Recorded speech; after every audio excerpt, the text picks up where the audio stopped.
বড় পীর আব্দুল কাদের জিলানী মাহবুবে সুবহানী কুতুবে রব্বানী রাস্তা দিয়া চলতেছেন, একটা কুকুর সামনে দাঁড়ায় গেল।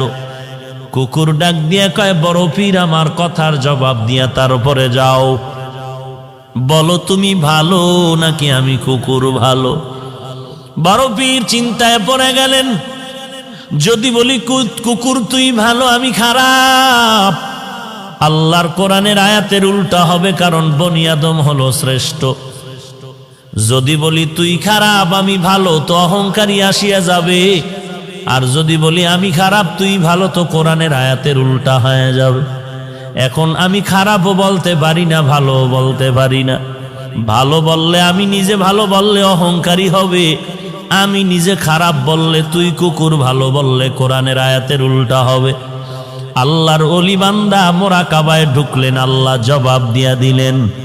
এই জবাব পাইয়া ডাক দিয়া কয়, কুকুর কবরে যাওয়ার আগে আমি তোকে বলতে পারবো না আমি ভালো নাকি আমি খারাপ, কারণ আমাকে সবাই বড় পীর বলে ডাক দেয়, কিন্তু মরণের পরে আমার সামনে কিছু যাবে না। আমার তিনটা পাতলা কাপড় আমার আসল বিছানা হবে, ওই অন্ধকার কবর 3.5 হাত মাটির ঘর হবে। ওই কবরে যাওয়ার পরে সাথী নাই বাতি নাই, আল্লাহ পাকের 2 জন ফেরেশতা প্রশ্ন করার জন্য আসবে। আসার পরে 1 নাম্বার প্রশ্ন রবের পরিচয় দাও, 2 নাম্বার প্রশ্ন হবে তুমি ধর্মের পরিচয় দাও, 3 নাম্বার প্রশ্ন হবে তুমি রহমাতুল লিল আলামিনের পরিচয় দাও। যদি আল্লাহর শুকর জবাব দিতে পারি, তাহলে আমি তখন তোমাকে বলতে পারবো আমি আব্দুল কাদের জিলানী ভালো, তুই কুকুর বড় খারাপ। আর যদি ওই প্রশ্নের জবাব দিতে না পারি, তখন আমার কবর হয়ে যাবে জাহান্নামের আগুন।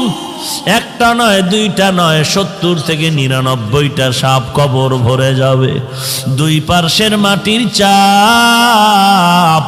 তখন আমি জবাব দিয়া বলতে পারবো, কুকুর তুই ভালো, আমি মানুষেও ভালো হতে পারলাম না, কারণ আমার কবরের মধ্যে আগুন জ্বলে, আমার আযাব হচ্ছে, তোর কোনো আযাব নাই।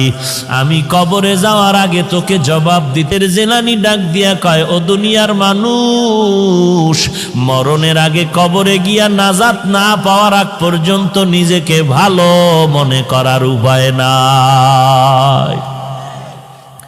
আমারে মাওলানা